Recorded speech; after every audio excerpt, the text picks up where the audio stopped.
Breaking news కోటి SBI కాల్పుల కేసును ఛేదించారు పోలీసులు. నిందితులందరినీ అదుపులోకి తీసుకున్నారు. టాస్క్ ఫోర్స్ పోలీసులు జనవరి 31న కోటి ఎస్బీఐ ఏటీఎం దగ్గర కాల్పులు జరిపారు. ఇద్దరు నిందితుల కోసం ఇతర రాష్ట్రాల్లోనూ ముమ్మరంగా గాలించి పట్టుకున్నారు టాస్క్ ఫోర్స్ పోలీసులు. నిందితులు వాడిన తుపాకీని స్వాధీనం చేసుకున్నారు.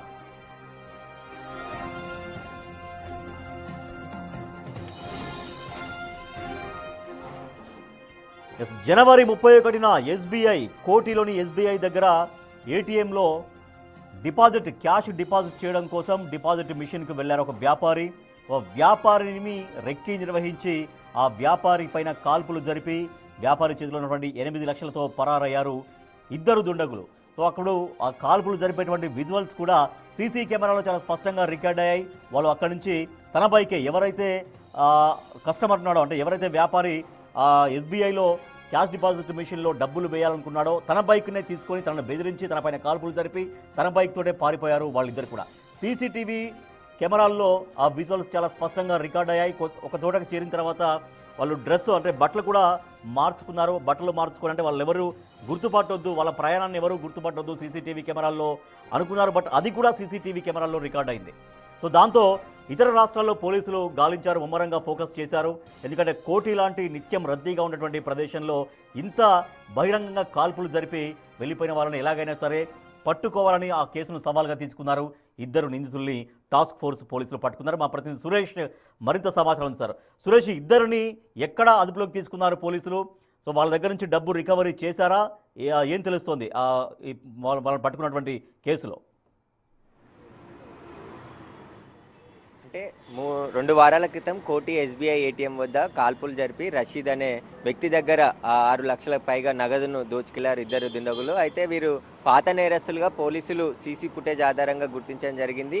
మొదట కాల్పులు జరిపి రషీద్కి సంబంధించిన హోండా యాక్టివాని తీసుకొని నాంపల్లి రైల్వే స్టేషన్ వైపు వెళ్ళి రైల్వే స్టేషన్లో రైలు ఎక్కి వెళ్తున్నట్టుగా పోలీసులను పక్కదారి పట్టించే విధంగా పక్క ప్రణాళిక ప్రకారం అక్కడ బైక్ వదిలేసి స్టేషన్లోకి వెళ్ళి తిరిగి మళ్ళీ వేరే దారి గుండా బయటికి వచ్చి సికింద్రాబాద్కి ఒక ఆటోలో వెళ్ళినట్టు పోలీసులు గుర్తించడం జరిగింది.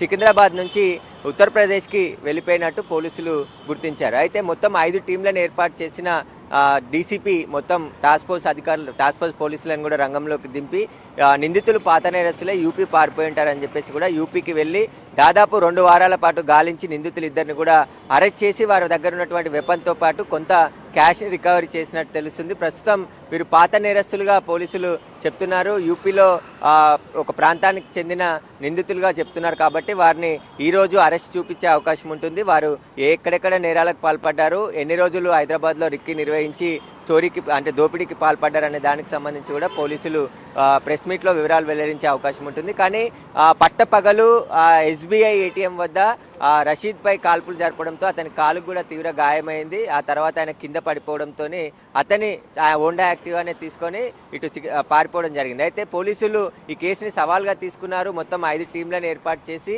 నిందితుల కోసం ఇతర రాష్ట్రాలకు వెళ్ళి యూపీలో 2 వారాల పాటు గాలించి ఇద్దరు నిందితులను కూడా పట్టుకోవడం జరిగింది. వీరు దోపిడీ చేసి యూపీ పారిపోయినట్టుగా పోలీసులకి సమాచారం రావడంతో అక్కడికి వెళ్ళి వీరి గురించి ఆచూకీ ఆరా తీసి వీరికి సంబంధించిన ఫింగర్ ప్రింట్స్ కూడా స్వాధీనం చేసుకున్నారు. కాబట్టి ఆ ఫింగర్ ప్రింట్స్ ఆధారంగా యూపీకి చెందిన నేరస్తులుగా పోలీసులు గుర్తించడం జరిగింది. వీరంతా కూడా పాత దొంగలుగా చెప్తున్నారు. హైదరాబాద్లో రిక్కి నిర్వహించి ఒక చోట కాల్పులు జరిపి పారిపోవాలనే ప్లాన్తోనే హైదరాబాద్కు వచ్చినట్టు, హైదరాబాద్లో ఒకరు వీరికి షెల్టర్ ఇవ్వడంతోనే దాదాపు ఒక వారం నుంచి 10 రోజుల పాటు హైదరాబాద్లో ఉండి ఈ దోపిడీకి పాల్పడ్డట్టు కూడా పోలీసులు గుర్తించడం జరిగింది. ప్రస్తుతం ఇద్దరు నిందితులు కూడా టాస్క్ ఫోర్స్ పోలీసులు అదుపులో ఉన్నారు. వారి వద్ద నుంచి అంటే కాల్పులకు ఉపయోగించినటువంటి వెపన్ని కూడా స్వాధీనం చేసుకోవడం జరిగింది. వీరు వెపన్ ఎక్కడి నుండి కొనుగోలు చేశారు, ఎక్కడి నుండి వచ్చారనే దానికి సంబంధించి ఇంకా విచారణ జరుపుతున్నారు. కానీ పట్టపగలు దోపిడీ చేసిన దొంగలను ఆ కేసుకు సంబంధించి ఛాలెంజింగ్ గా తీసుకొని పోలీసులు 2 వారాల్లో ఈ కేసును ఛేదించి వారిని అరెస్ట్ చేయడం జరిగింది. గతంలో కూడా 10 మంది ఒక గ్యాంగ్ గా ఇక్కడికి వచ్చారని మీరు చెప్తున్నారు. అంటే ఆ ఇష్యూలో ఆ రోజు మాత్రం వాళ్ళిద్దరే ఉన్నారు, వాళ్ళిద్దరే కాల్పులు జరిపారు, వాళ్ళిద్దరే పారిపోయారు. అంటే వీళ్ళిద్దరిపైనే ఫోకస్ చేశారా? వీళ్ళ వెనకాల అంటే మొత్తం ఓవరాల్గా బ్యాచ్ ఎంతమంది, వాళ్ళు ఇంకా ఎక్కడెక్కడ ఇటువంటి వ్యవహారాలకు పాల్పడ్డారు, లేదంటే ఇటువంటి దోపిడీలు చేశారని దానిపైన పోలీసులు ఫోకస్ చేశారా మిగిలిన వాళ్ళపైన కూడా? అయితే ఆ ఇద్దరే నిందితులు వచ్చినట్టు తెలుస్తుంది. ఇద్దరు నిందితులు వచ్చిన తర్వాత వారికి షెల్టర్ ఒకరు ఇవ్వడం జరిగింది. ఆ షెల్టర్లో ఎవరిచ్చారనే దానికి సంబంధించి ఇప్పటికే పోలీసులు గుర్తించారు. ఆ గుర్తించిన తర్వాతనే అతన్ని కూడా ఎవరెవరు వచ్చారు, ఎంతమంది ఉన్నారు అనే దానికి సంబంధించిన సమాచారం తెలుసుకున్న తర్వాతే వీరు యూపీకి చెందిన వ్యక్తులుగా గుర్తించారు. కానీ దోపిడీ చేసింది ఇద్దరే, పారిపోయింది కూడా ఇద్దరే అని చెప్పేసి కూడా పోలీసులు చెప్తుంది. వీరికి సహకరించిన వారు ఎవరెవరు అనే దానికి సంబంధించి పోలీసులు ఇప్పుడు ఆరా తీస్తున్నారు.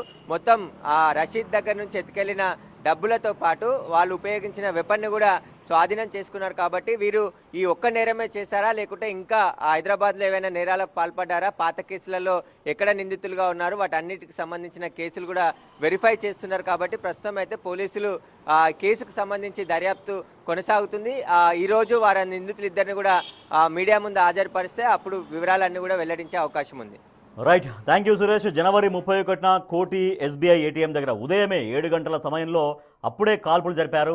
ఓ వ్యాపారి తన డబ్బుని క్యాష్ డిపాజిట్ మిషన్లో డిపాజిట్ చేయబోతున్నప్పుడు గుర్తించి ఇద్దరు కూడా తనపైన కాల్పులు జరిపి తన బైక్ వేసుకునే పారిపోయారు. సో ఆ ఇద్దరు దొండగుల్ని పోలీసులు పట్టుకున్నారు.